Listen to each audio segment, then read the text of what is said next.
After 20 years, $1 trillion spent training and equipping hundreds of thousands of Afghan national security and defense forces. 2,448 Americans killed, 20,722 more wounded, and untold thousands coming home with unseen trauma to their mental health.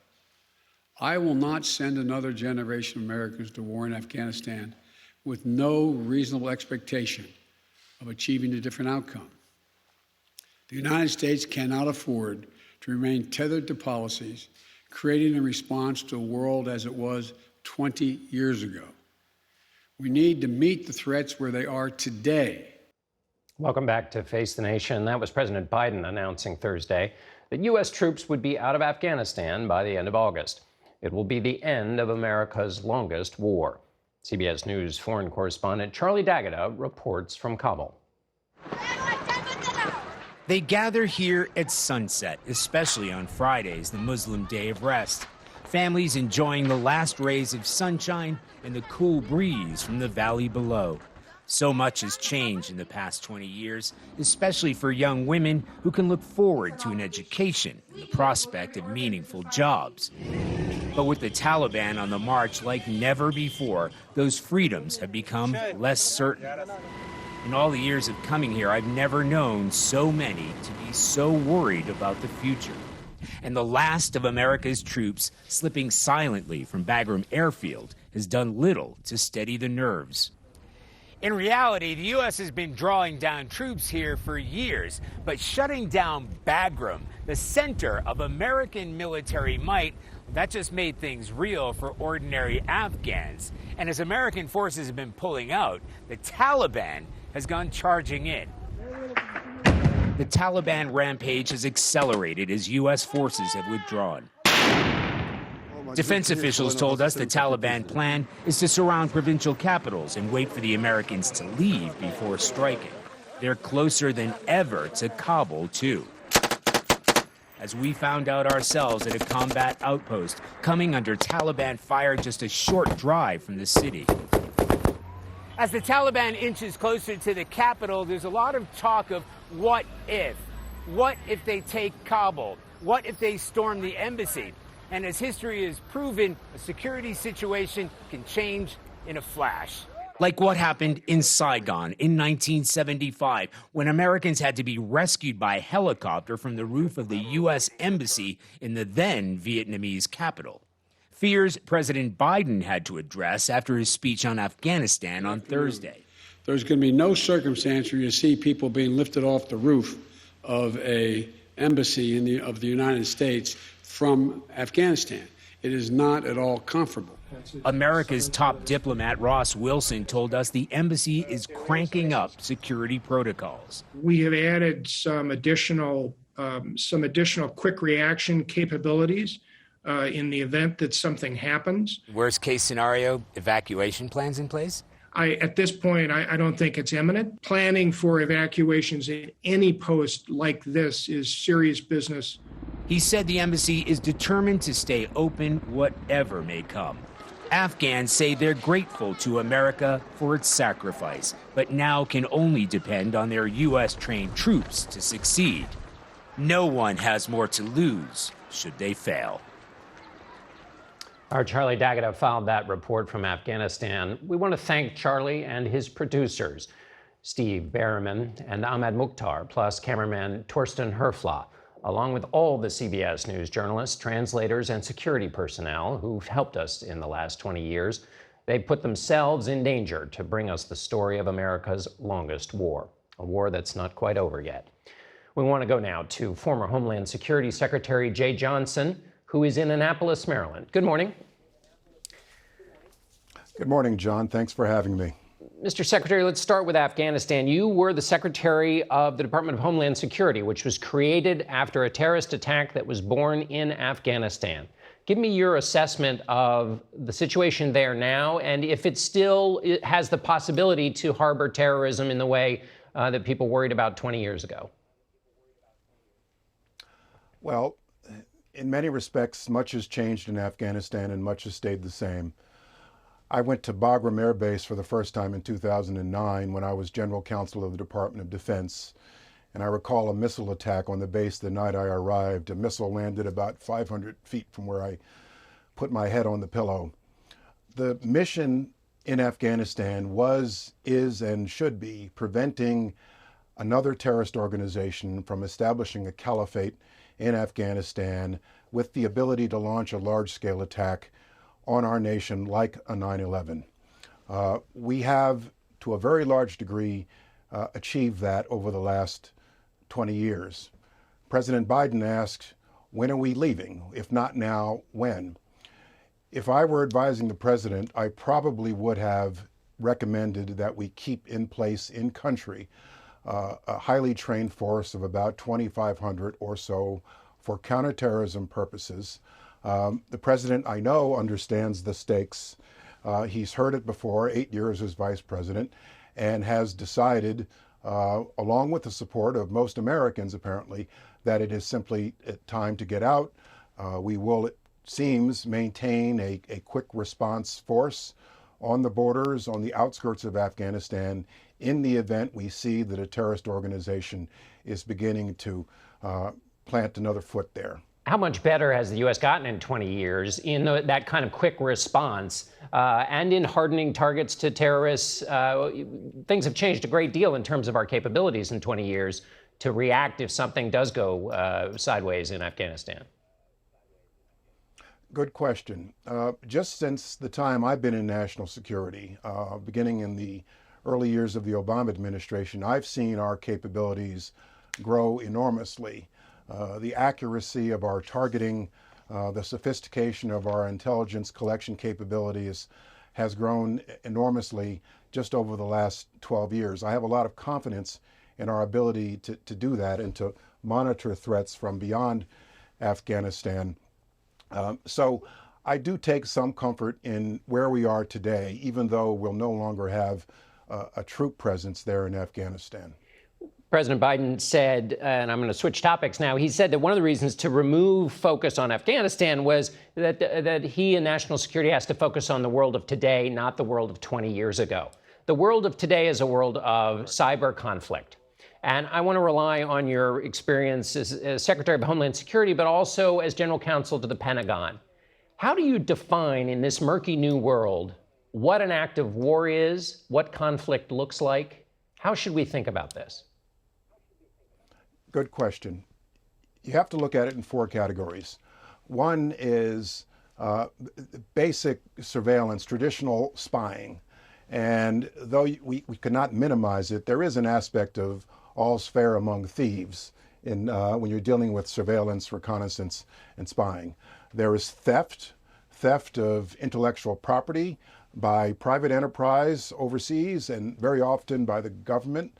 The Chinese government, for example, engages in theft of our intellectual property here in this country. And then there is an offensive cyber attack for purposes of degrading or destroying capability, most notably in critical infrastructure. And from a national security perspective, that's what we most worry about. And then there's ransomware, the encryption or theft of a private business's data for purposes of collecting a fee for returning it.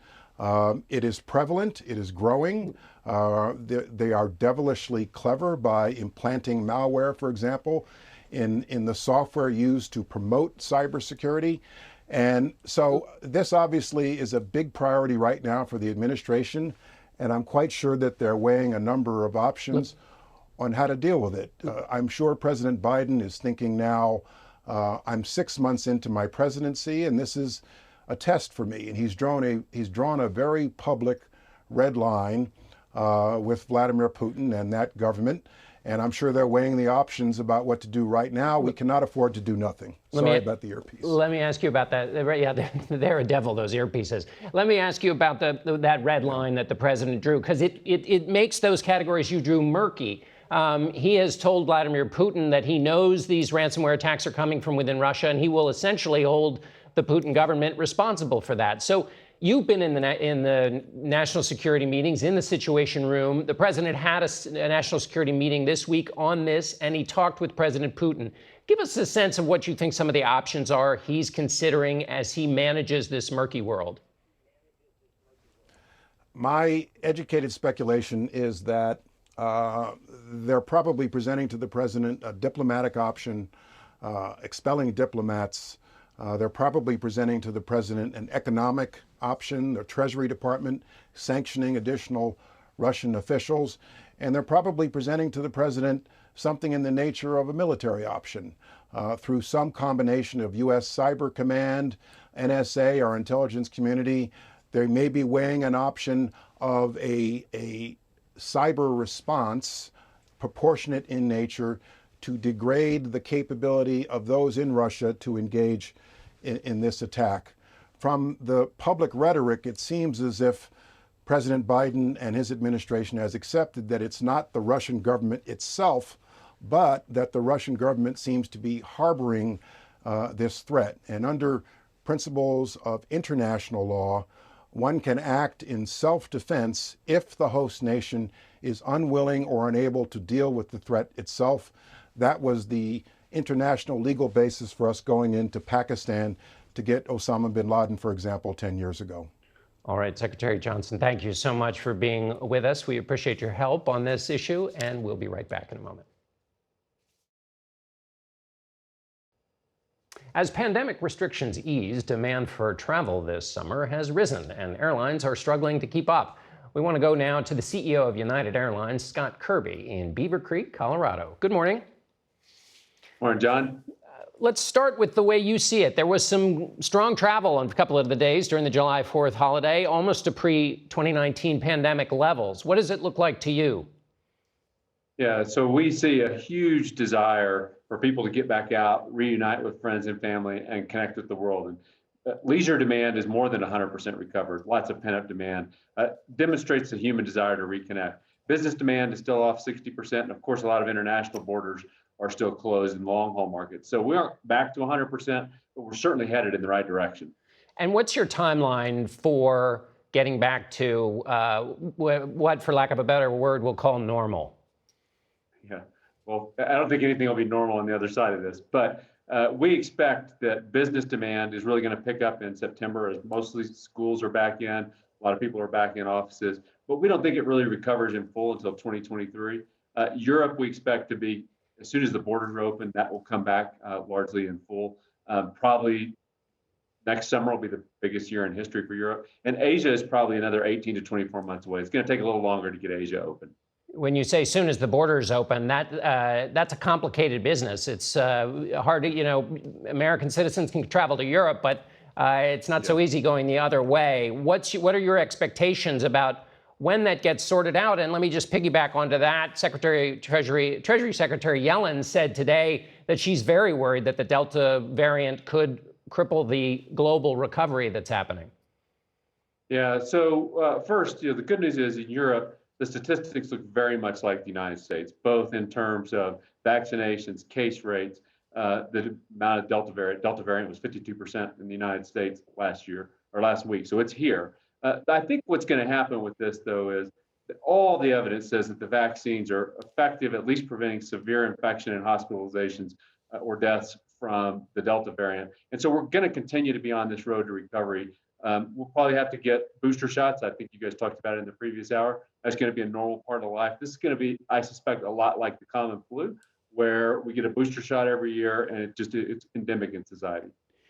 But in terms of what you see for travel, when are the masks going to come off in the planes? When are people going to stop worrying in the way that really, it affects people at their fingertips in the airline travel business? When do you think that clears up?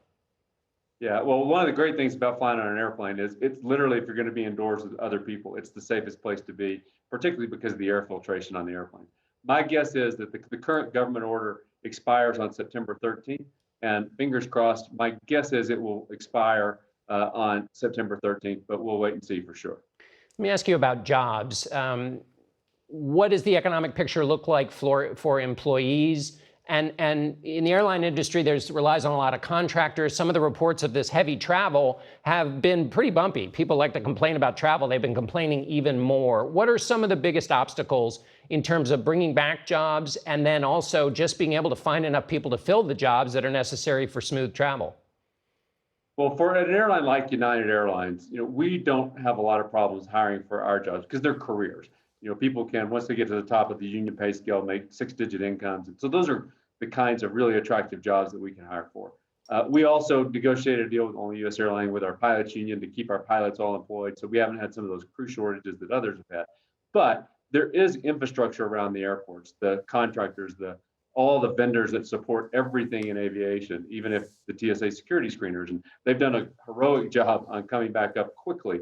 But it's been so fast, the recovery's been so rapid that there certainly there's some rust and some strains in the system. Let me ask you about climate change. We've had another week of extreme weather, and I know you've made some commitments to changing the footprint of United Airlines. But let me ask you another question, which is, climate is changing the way we travel, more delays. It's actually changing the way the planes fly. How do you have to think through in business the effects of climate change on the airline industry? Well, first, solving climate change is the most important problem for our generation. I believe that personally, and United Airlines is doing all kinds of things that are innovative and only one to do it. It is impacting our business. I mean, hurricane last week, the first hurricane, that's the earliest I can ever remember hurricanes. The number of thunderstorm activity, as there's more heat in the atmosphere, more thunderstorms, is making it harder and harder. So what we have to do as an aviation industry and United Airlines is get better at dealing with bad weather, because we are going to have more weather extremes. But that sounds easier than, get better at bad weather. That sounds like a lot of people being stuck in airports waiting for planes to start to fly again. Yeah, it's much more difficult. We are working on technology to do things like keep the ramp open. That's one of the biggest things that shuts down airports. If there's a lightning strike within 5 miles of the airport, it's closed for 30 minutes. And trying to figure out ways that we can keep the ramp open, as an example, to fly when there is weather in the vicinity, but it's not as bad. Let me ask you as a final question. You're the leader of an organization with tens of thousands of people who are working in it. And a lot of leaders are finding that the world is different as they come back. People have different views about the nature of work in their lives. How do you see that as a leader in terms of what people are feeling and what work is going to be like after the pandemic? Well, look, at United Airlines in particular, going through the pandemic, I think strengthened our culture and the sense of the role that we play in the global humanitarian response. Early in the crisis, only people on our airplanes were medical professionals coming into New York, carrying equipment, ventilators and such back from Asia, carrying ventilators and oxygen canisters to India. So I think it's strengthened our esprit de corps and realized that what we do is more than just flying airplanes. It's really, in a crisis, it's even more significant and important. All right, Scott Kirby, CEO of United Airlines, thanks so much for being with us, and we'll be back in a moment. Virgin Galactic's Richard Branson is up in the air right now, looking to check out what space looks like. Mark Strassman has his feet on the ground in New Mexico with more on the historic flight. Mark? Good morning, John. After a delay of close to 2 hours from a distance, it all has seemed to go perfectly, gone just the way Richard Branson might have imagined in his space dreams. Right now, they're still climbing. Eve, the mothership, will release Unity 22, the spaceship, which will rocket to the edge of space roughly 50 miles above Earth. Unity's 4 passengers, including Branson and its 2 pilots, will then experience the money moment, several minutes of weightlessness. Remember, Virgin Galactic is in business to enhance the space customer experience. Unity 22 will flip upside down so everyone inside can get a good look down on Earth. Its cabin has 12 windows to give the passengers that view of a lifetime. By next year, Branson hopes to start regular flights to space from the company's closed waiting list. The first group of wannabe astronauts has prepaid $250,000 for their chance at space. For Branson, this out-of-the-world trip has been a bucket list wish for decades. But no doubt, this moment is also a milestone in commercial space. Space tourism. It's an emerging market in the battle of the space billionaires. Elon Musk of SpaceX, Jeff Bezos of Blue Origin, and the star passenger of this morning's space drama. Astronaut 001 Richard Branson. Starting next year, Branson's company, Virgin Galactic, wants to sell customers the ultimate joyride at the edge of space. They'll be able to unbuckle, they'll be able to float around, they'll be able to look back on our Earth, and they will have become an astronaut.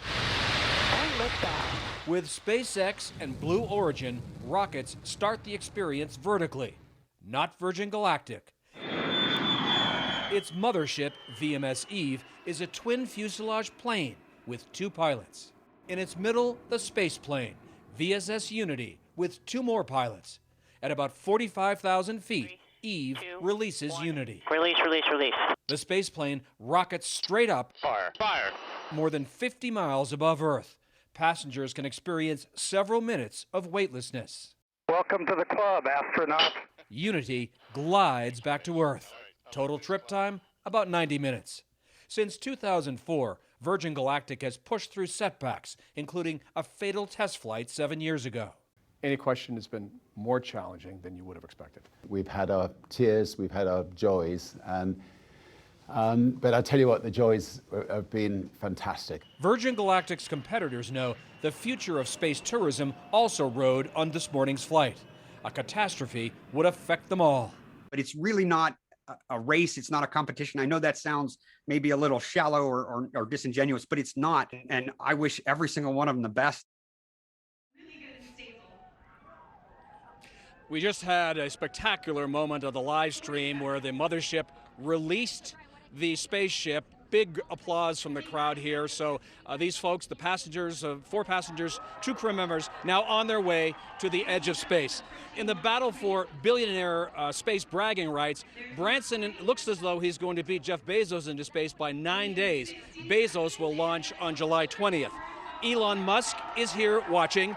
Bezos on his Instagram account wished Branson luck on multiple levels, John.